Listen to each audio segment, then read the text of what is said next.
Right, I've pressed record, so we're recording from now on. What am I supposed to talk about? We'll see. Oh, right, okay. So you will ask me questions. I'm not supposed to Yes. Because I'm not great at just, Nobody is. chatting. So, I was cycling past and you were reading a book, and I Yeah. quite rudely interrupted your book. What were you reading about? Right, so the book I was actually reading is called The Daily Stoic. The Daily Stoic? Yeah. 366 Meditations on Wisdom, Perseverance and the Art of Living. And, so I don't read it every day, but I just flicked through it and it landed on the 3rd of June, and it talks about how life is a battlefield. And the same attributes you need in life are the same attributes you need to win a war. And I thought, maybe... Crumbs, that's kind of like straight in there with the big stuff. No, that's just what I was reading. But I mean, this book is sort of putting you straight into really making your mind work. This is not like a relaxing read. It's kind of I just grab hold of this, engage. I think somebody gave this to me because I'm in recovery at the moment, and it's essentially a 12-step program that helps you through the process of what comes after addiction, sobriety.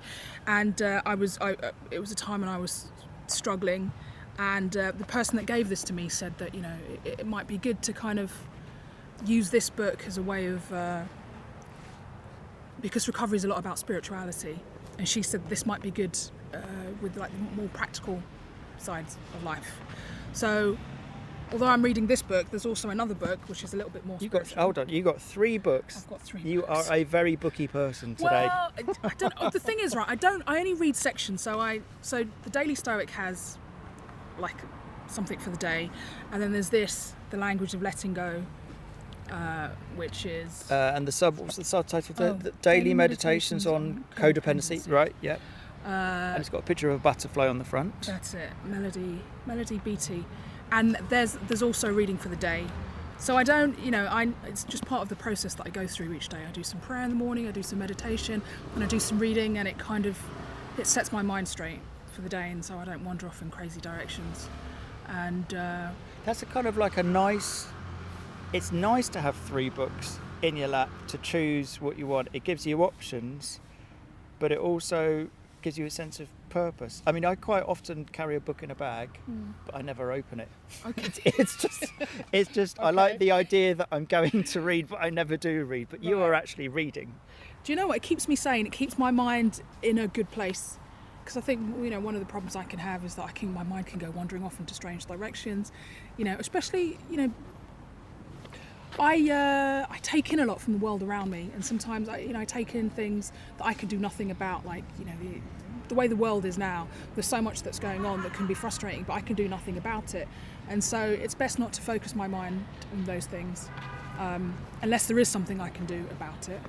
But often I think about things that I have no control over. So this kind of... Do you find that some days that you feel more like a sponge of soaking things up, and other days you can just go through and not take in anything that's around you? Because I feel that sometimes I'm tuned in and sometimes I'm not tuned in. Yeah, 100%. But I don't know when those days are coming. They just do their own thing. So if I try and keep myself, in the middle of the bed, as it were, then I should be okay. So is your life at the moment, is it quite about sticking a framework on it, keeping to the framework? Is orderliness part of how you want to be at the moment? Yeah, I think I need structure. I definitely think I need structure. I like structure. And I know a lot of people like freewheeling, they like to do things by, on the fly and by the seat of their pants, but I'm not like that. I need structure. Were you always like that as a kid? Can you remember, like, way back in the day when you were like at school and stuff? Are you someone who was pretty good at structuring, or were you freewheeling, or were you a mixture? I think I was a mixture when I was a kid, but then you don't have any responsibilities. You can do what you like, when you like, how you like. Do you know what I mean? That's the great thing about being a kid. That's the thing. That's the beauty of childhood. You're out there discovering. You're being a little crazy, and the only people that rein you in are your parents or your teachers. So I think I was a bit freewheeling as a kid, but you grow up and you have responsibilities, and life happens. And I found it really difficult and quite chaotic being that way. So I like it now. I like knowing what time I'm going to wake up, what I'm going to eat. That sort of thing. Obviously not everything's structured, but there's the basics, the foundations that you need to get right, and then the world just unfolds the way it does, and you just, react to it as it happens.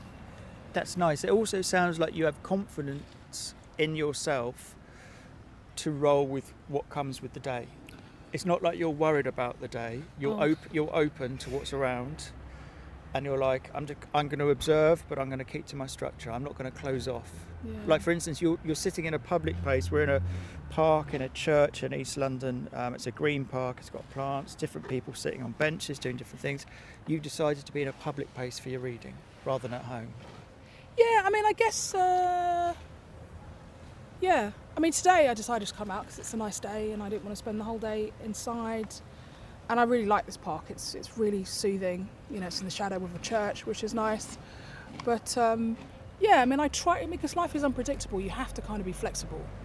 I think it's like the Zen Buddhists say that you should be like a tree and kind of, when the wind blows, you go with it. And because if you're too rigid, you might snap. So, life happens and you have to try and go with it.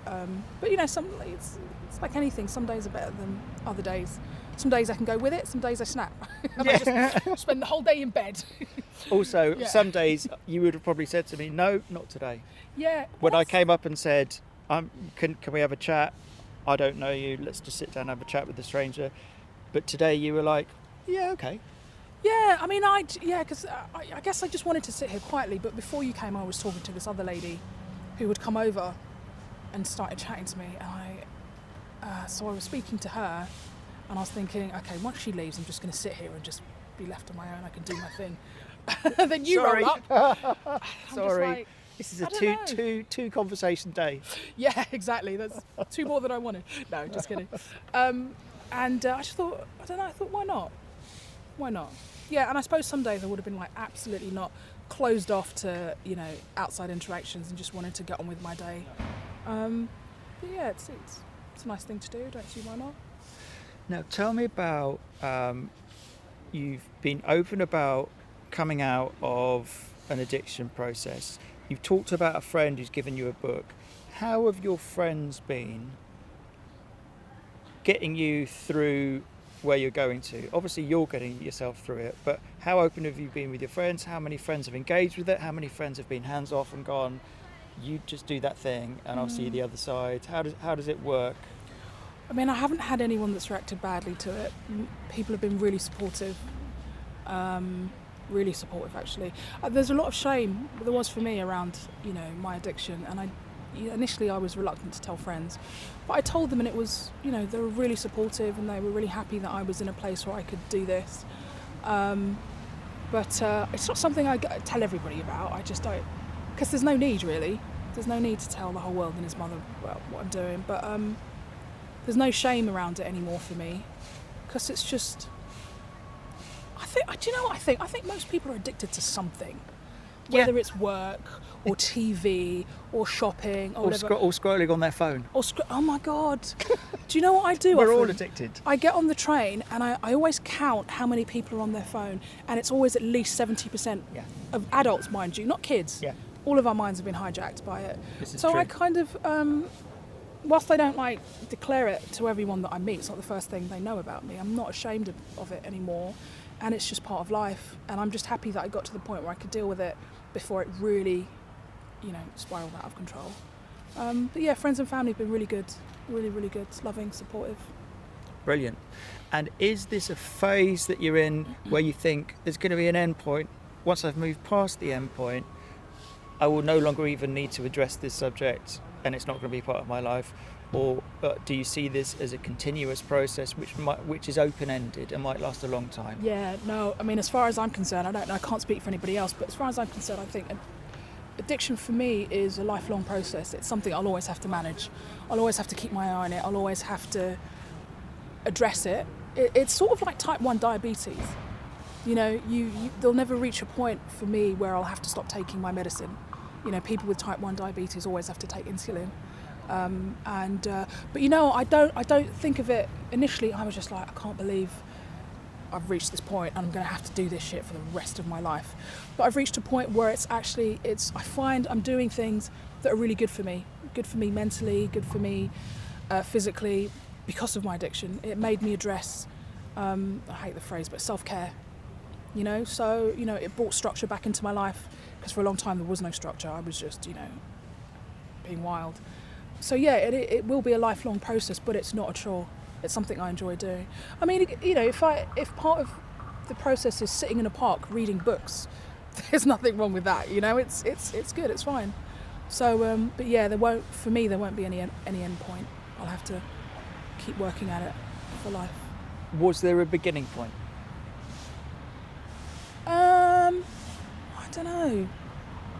I think maybe I've always had a bit of an addictive personality. And I think it just manifested itself in substances when I got a bit older. So I don't know if there was a beginning point. I don't think I was born an addict. I don't subscribe to that. But it's been with me a long, long time. I can't tell you when it started, but yeah. Do you, as part of your process, do you have to spend time with other people who are in the same place right now, or do you do it on your own? Oh no, I don't do it on my own. Some people have, but I don't. I like the community. I like the fellowship. I like being with other people that are going through the same thing, because it makes me feel less isolated, and it reminds me that there is a way out, you know. And it's like, you know, when you dive to the bottom of a 12-foot pool and you hit the ground, and then you're going up and up and up and up, and sometimes it feels you're not going to reach the surface, but then you break the surface and you can breathe. And it reminds me of sort of like travelling upwards, and they'll reach the, you know, point where I can break the surface and breathe. And so, you know, listening to other people's stories and listening to what they've been through and how they've handled it really helps. And I think part of my addiction was the fact that I felt really isolated, and I used alcohol as a way to substitute for that. But now, you know, I have a sense of community with other people, and I find that's really, really important. It fills the gap that alcohol used to fill. So yeah, whilst I think, you know, if you want to go through it alone, you can, but I don't think we're designed to do anything by ourselves. You know, human beings are herd animals. We're supposed to live in groups, in tribes, or, you know, whatever you want to call it. And I think the idea of living life by yourself, or keeping like these really heavy secrets and carrying them by yourself, it's a heavy burden to carry.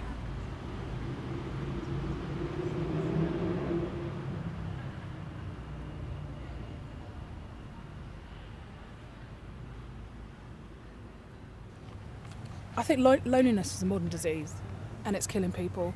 It's really, loneliness is I don't know. Sometimes it's in a way it's kind of it's worked its way into the fabric of our society. You know, people don't, especially since COVID, when people were very isolated, and getting back into the world, I think has been difficult for a lot of people. But then also I think living in the south, living in London, because I lived up north for about 6 years. And when I first moved there, I went to university there. When I first moved there, everyone speaks to you, and it feels really strange. You talk about the north of England. North of England, yeah, Liverpool. So you'd be sat at a bus stop and somebody starts speaking to you, and it's like, are you speaking to me? It feels really threatening. It's like, why are you talking? It feels like a prelude to being mugged. It's like somebody's going to distract you, and then somebody's going to come and take something from you. But people are just friendlier. That's interesting. So, I mean, people always talk about the north being friendlier. It is. And right, it's you're not right, cliche. Dux, here we go. You know, it's Yeah. and people in the south, in a way, kind of admire it because we're not like that in the south. It's a shame, because you know, sometimes somebody smiling at you in the street and just having like a really brief interaction with somebody, that can really make the difference. You know, do you know what really gets my goat? If I'm walking along the street and I stop to let somebody go past me and they don't even acknowledge me, They just blank you. they just walk past. I'm just like, well, you could have at least said thank you, or just you know, raised your eyebrows, just to acknowledge there's another human being, you know, in your vicinity. But I don't know, people are just going about their business. It's very, very insular, very kind of, it's strange. It's not a good way to live. And I've noticed in other countries, like in the Mediterranean or like South America or in Africa, places like that, people will always greet you when you're walking down the street. Even if it's just like perfunctory, like hi, and they move on. Everyone will always greet you. And it just feels nice because you're connecting with the other human beings. Whereas in London, you can be surrounded by, 8 million people? And you can go the entire day without having spoken to a single person. I don't know. What tell me more about the north, your time in the north. So it's different from here, it's a different culture, it's geographically a different place, different kinds of people. You've already kind of mentioned one thing. What would you say kind of you brought back with you and you think of as a good thing to have kind of like brought back with you from the north? Like, do you do the northern thing? Do you talk more to strangers than you did when you went up? I did when I first came back. It's a long time ago. And then you London realise. kicked back into me. It's like, hold on a second. Do you know where you are? This is London. So that didn't last. I miss the sense of community. I don't know my neighbours, not really. I keep myself to myself. I don't really engage with my neighbours. Have you thought about engaging, like knocking on doors and going, "Shall we have a cup of tea?" Absolutely You not. just made a face at me No. like, "Are you mad?" No. Because it's not the culture down here. Knocking on your neighbour's door and asking for a cup of tea. You could do that up in Liverpool, I think, but I'm not sure. I don't know, maybe I'm generalising. It was a long time ago. It's like 20 years ago now. But no, I would never do that with my neighbours. No. But it's a shame because, like I said before, it feels really good to have a sense of community and have people around me that I can rely on and I can relate to. That has been really, really important in helping me through my addiction. I'm assuming that when you were in the addiction years, there was a sense of community in the world that you lived in, or am I barking up the wrong tree there? No, not for me. For me, it was quite a lonely process in the end. Really lonely. You just cut everybody out, and the thing that you're addicted to, the substance that you're addicted to, becomes your family. In my experience.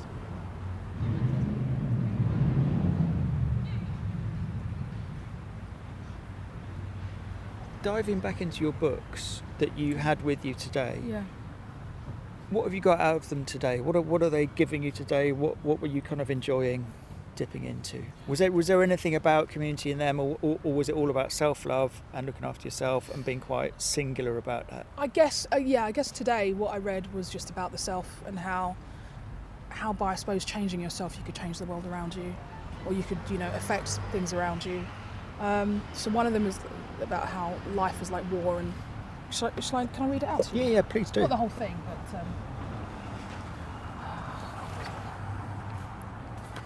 It's great that when there's a bit of a book that you want to share, it's kind of nice. Okay. Sorry, let me find it. 'Cause No, that's fine. I just opened up a page, and So this is from the book called The Daily Stoic. yeah. Oh bugger. Anyway, it talked about the characteristics that you needed for. There's no rush. Take your time. Are you sure? Yeah. Okay. I know it was in Sound June. of pages turning. Are you sure people are going to want to listen to that? They've listened this far. They'll carry on. Oh, come on. Where was it? It was quite good, actually. So this garden here, if this is your area, is this the green space for this area? I guess so, yeah. I guess it would be, yeah. This is not my part of town, so I don't know.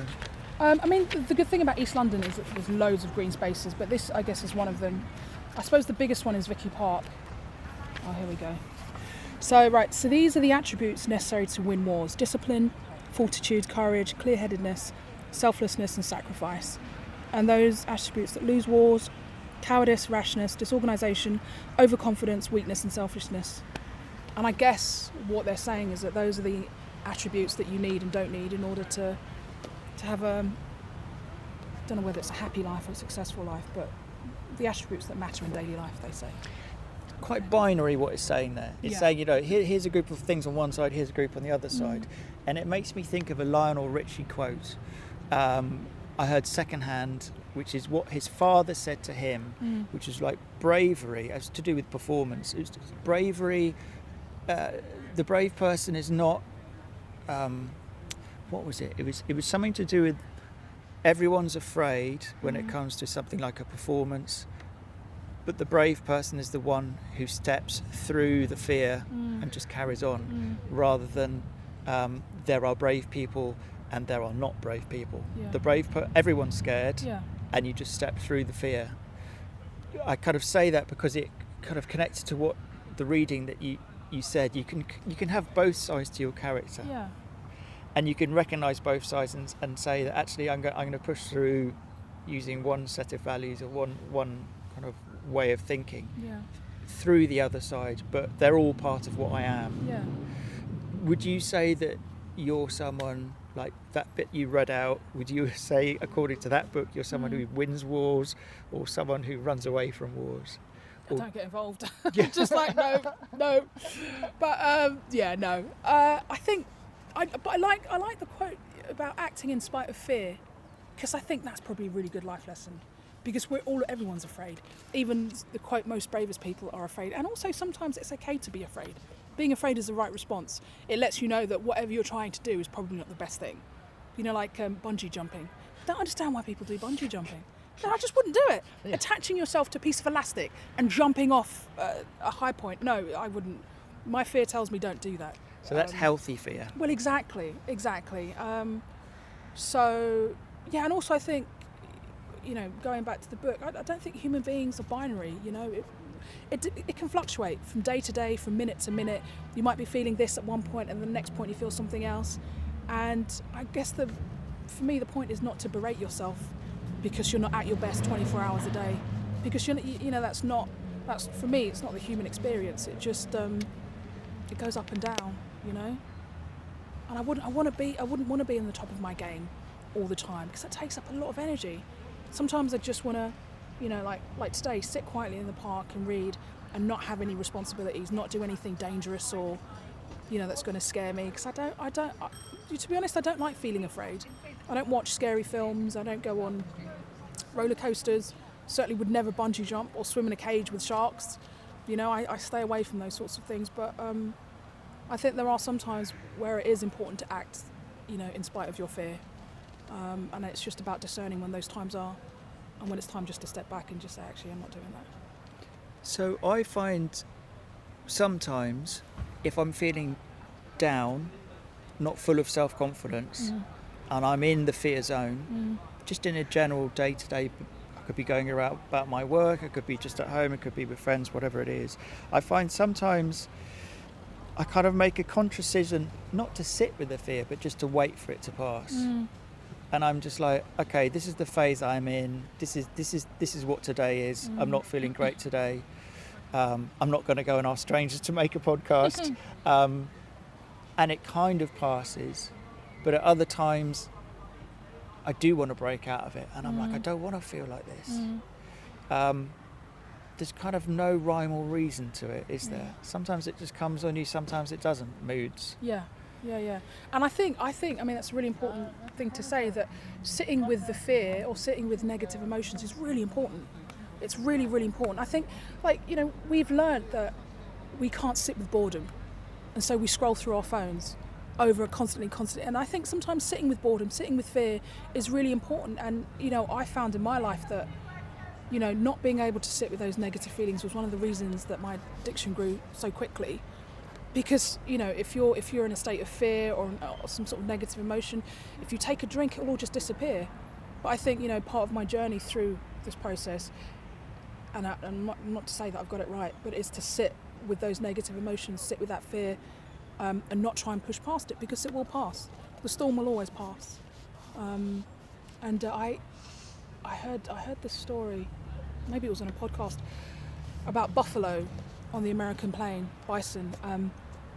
If they see a storm coming, they don't run away from the storm, they run towards it, because they realise that if they run towards the storm, it will pass over them quickly.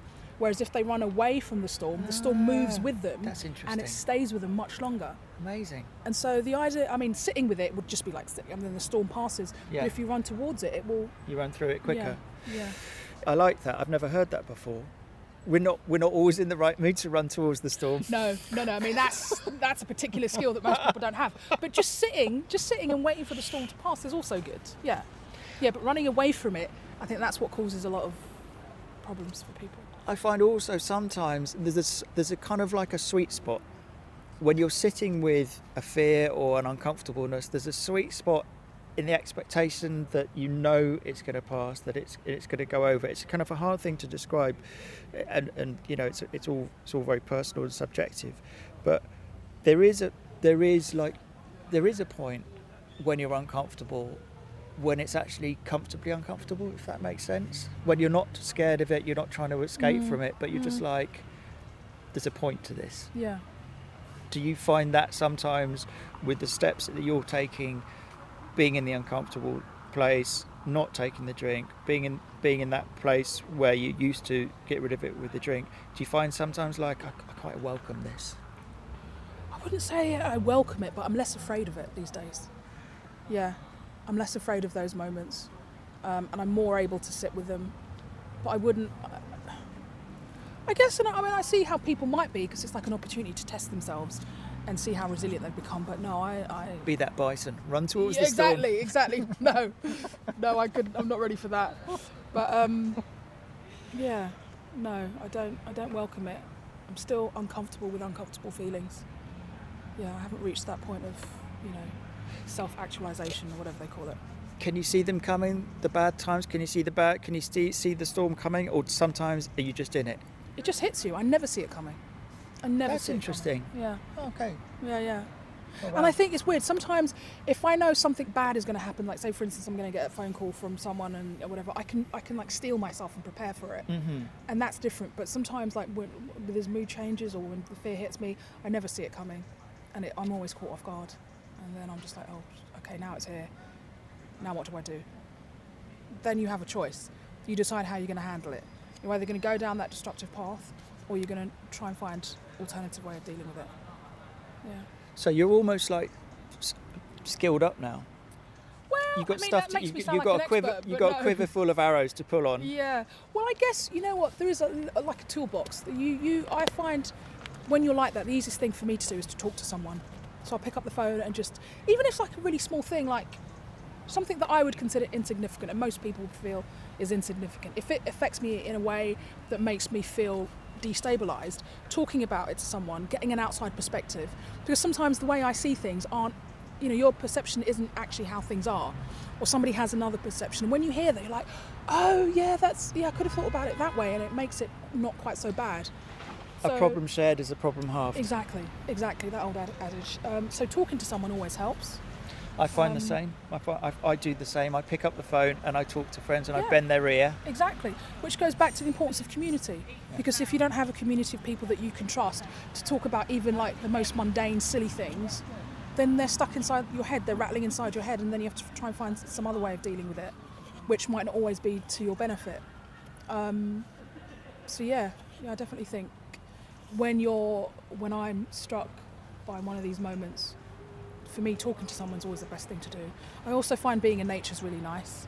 So I might go for a walk around Victoria Park. That's really lovely.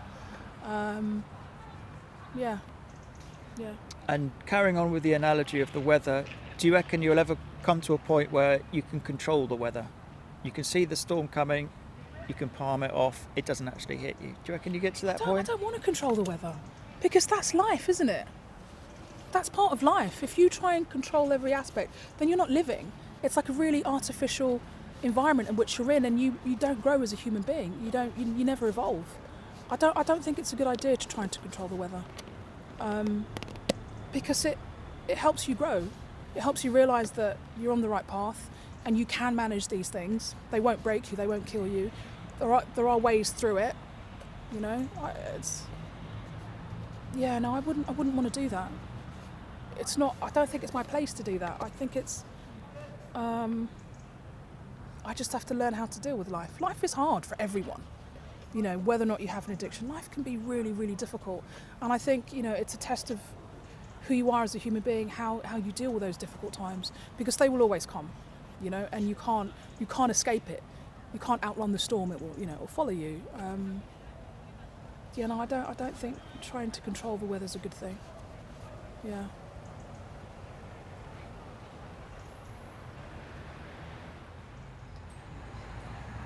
And given everything you've been through in the recent history of your own life, you're going to use that, taking it forward in some kind of positive way, do you reckon? Do you reckon it's going to be in the long run, a force for good, that you're not going to regret the whole process? It's like going through what I've been through, coming out the other side, it's part of me, and it will inform me for the rest of my life. Is there kind of like a positive spin to put on it and say, no regrets, it is what it is? Yeah, I think if you manage to get through any adverse situation, it stays with you. You never get rid of it, but it can be used as a force for good. Yeah, I don't regret anything.